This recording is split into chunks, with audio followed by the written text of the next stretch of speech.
Hello guys, and welcome back to another tutorial on my channel. Today I'm going to talk you through how to true scale Mark IV or Mark III Marines, because in my last video I talked about how I paint my Sons of Horus infantry, and somebody asked if and how I extended their legs and their bodies. So yeah, I thought I'm just going to make a quick tutorial because it's not that difficult. So yeah, here we go. You start with like the basic Mark IV Marine. The problem is I only have built ones. This is way easier if they're not built yet. But since I bought them used, yeah, I only have them built. Okay, the first thing, this is only something I need to do because they're already done. I always kind of clip off the grenades and the bolt pistol, and then they're ready to be sawed. Now what I do here is I set the first cut is the waist, and again you won't have to do this if you do not have them assembled, but yeah, I always have to do that. And maybe if you want to true scale your own models that are already built, you're also gonna have to do this step. I'm just doing this with a Revell hobby saw. Any hobby saw does the job. With models that are glued together with super glue, you can even break, like just with brute force, break it. Now, when I'm sawing the upper body, I always take care that this little thing in front here can get damaged, and so I always stop a little bit before I'm through, and then I just break it, and that's perfect. Also, you have to, yeah, see here I fucked up. You have to take care that you don't like saw into an arm or something like that, or the shoulder pad. But honestly, this is not very important. Yeah, nobody's gonna see that. Then the next cut we're going to make is right about here. So let me first just take these off the base because that's way easier. And with the cuts in the legs, you only have to be sure that the cut comes out above the little indent here in the front, otherwise it's going to look bad. So like this cut, whoops, this cut could be good.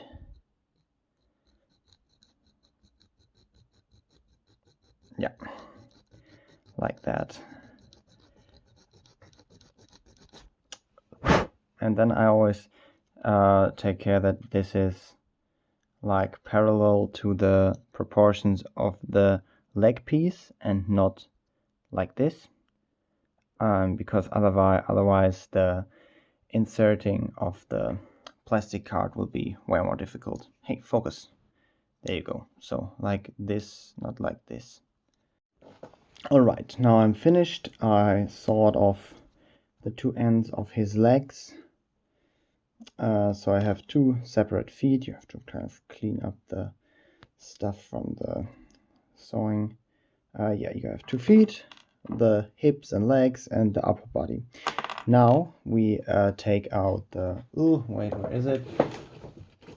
There we go. A bit of plastic styrene. This is a styrene rod from Evergreen scale models. It's made from polystyrene. Wait, I'm going to change the camera angle a bit. This is it. Yeah, this is how it looks. It is a 4 millimeter diameter tube. Yeah, this is what I use, but you can also use other diameters, like if you have other stuff lying around. And now I'm gonna take my hobby knife, which is not here. Fuck, I'm gonna have to get my hobby knife. Wow, this is a super organized video. All right, I got the knife.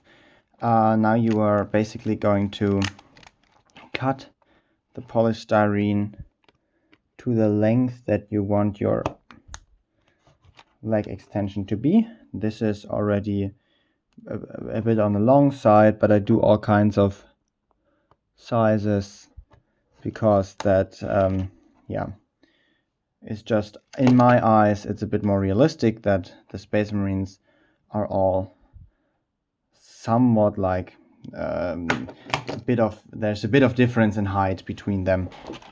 So yeah, now we got these two pieces. They're not perfectly equal, but we don't care because it's just fucking infantry. That's a mantra you're gonna hear me say in many videos about infantry. It's just fucking infantry. Don't overthink it. Now we're just gonna take our simple plastic glue, Revell Contact Professional I'm using right here because I just like how you can work with it, but you can use any other glue. And I'm just putting glue on the hip part and on the shoes. Then you attach the polystyrene. That's the thing I found out. Polystyrene you can just glue with normal hobby glue. And see here, something happened that should not happen. The angle I cut this in isn't exactly the angle of the leg part, and that is very bad. I'm gonna try to fix it. It's difficult to fix it. Seriously, I should have done that better, but even this is something that isn't that bad. And now you're just gonna glue the foot onto the end of the styrene rod. And here I always do the check. I looked at on the top, this sits like this. This sits flush and relatively on the same angle. This sits clean, and then I look from the side, and yeah, that also looks clean. So kind of symmetrically checking if they're all in the right place and if it like looks realistic the way it is. And there we have our leg part, or at least the first, our leg part. Now we have to wait till that dries, and sadly that can take a lot of time. I would at least wait for 3 hours before we continue with the next step. The next step is going to be the green stuff / milliput mix into the legs, but yeah, that will have to wait. See you when this is dry. Alright, I murdered all of them, cut them to size, so now they're ready for the polystyrene treatment. Alright guys, for you it's just been seconds, for me it has been 4 hours of drying time for these guys. So now we can continue by using some trusted milliput. However, we're not gonna only use milliput, we're also gonna mix a bit of green stuff in there, just because I like the consistency of it. So I always either cut off way too much or not nearly enough. Roughly equal parts. I never measure this. That should be good. Oh wait, I need to put on plastic gloves. I forgot that. Let me quickly grab plastic gloves. So I found my gloves, and I also started mixing this together. Now it's important that you remove the little bit from the green stuff where the blue and the green touched, because that, like you can probably hear, hardens over time. Yeah, so we just want the smooth and clean, fresh parts. Although my green stuff is not smooth and clean and fresh, it's very old and wrinkly and fucked up, but it even works with green stuff like this. We don't want to green stuff shame. Okay, this is nice. It's a very nice average green stuff. So yeah, I'm just gonna continue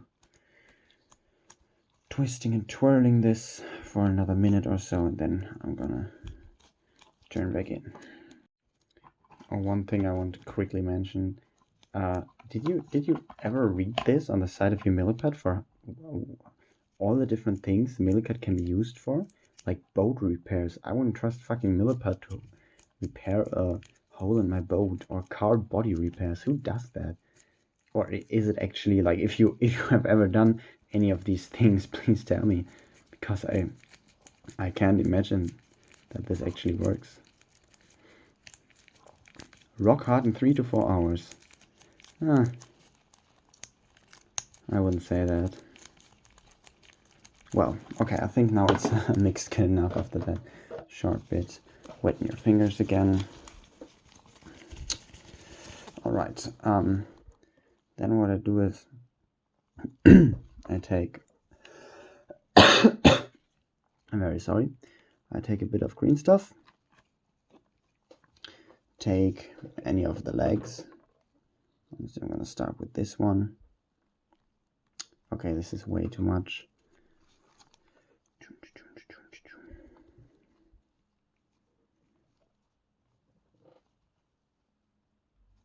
And then you want to kind of just put it on there.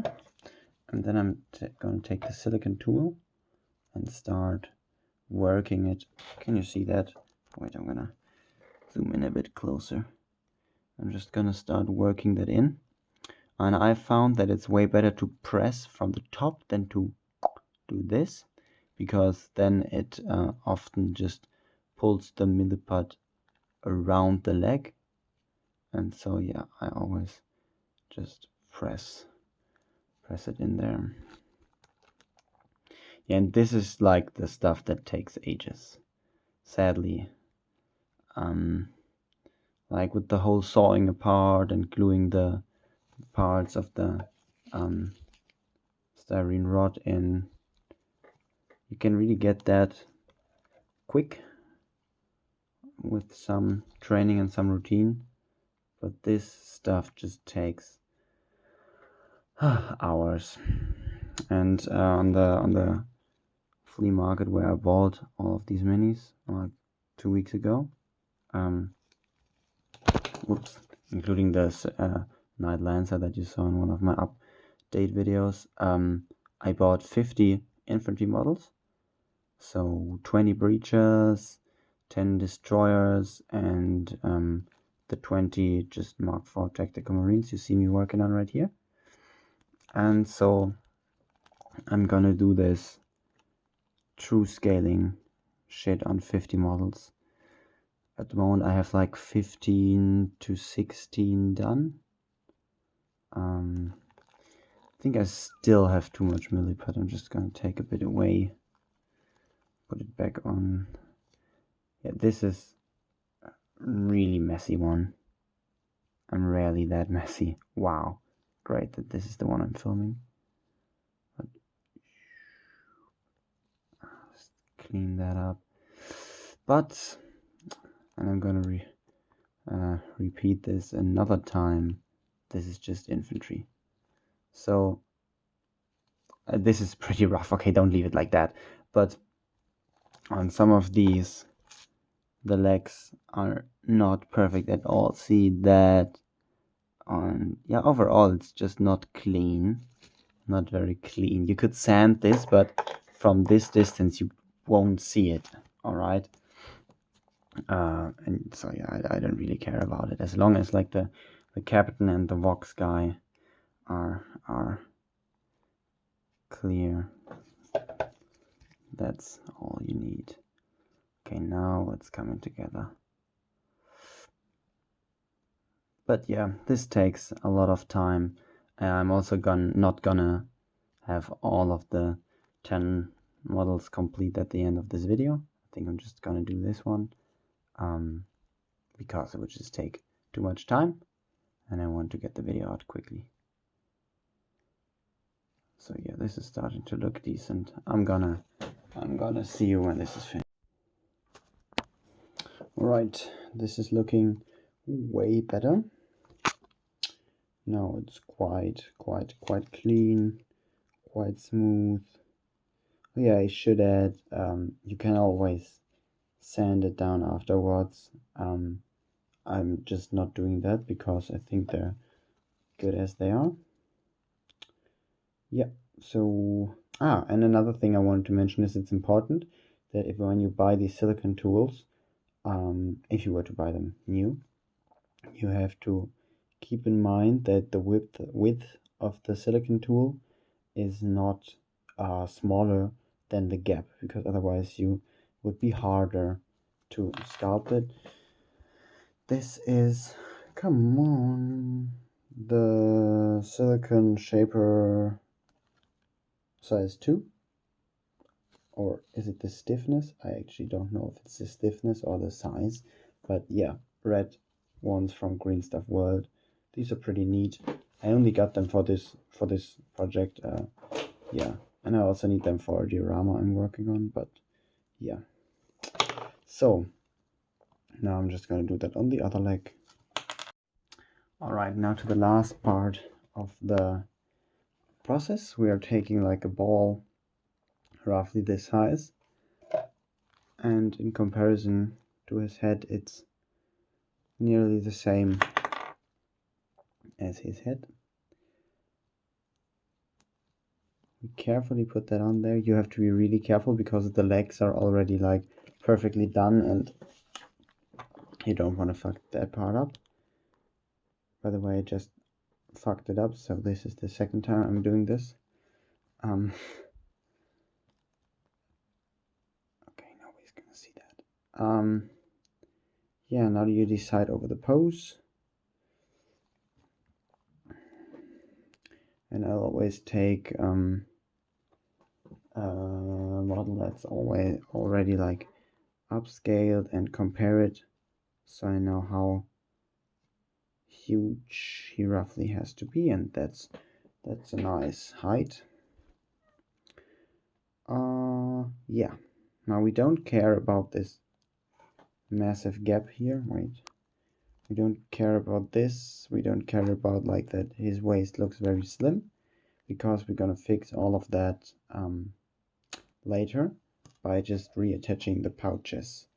But honestly, that part I'm not gonna show on video, because you just glue these on around and everybody has some other pouches laying around, and you stuff up the leg, the waist from the sides, so that there is a bit of meat to his waist. And also you can cut away this part of milliput. You can also just leave it there. You can't really see it once you painted the model and when you're looking at it from the top. So yeah, basically your decision how you do it. And I think that sums it up. If you have the heads separate, you can think about elevating the heads a bit. I haven't experimented with that, so if you do it, feel free to tell me how it went. But yeah, I hope this helped.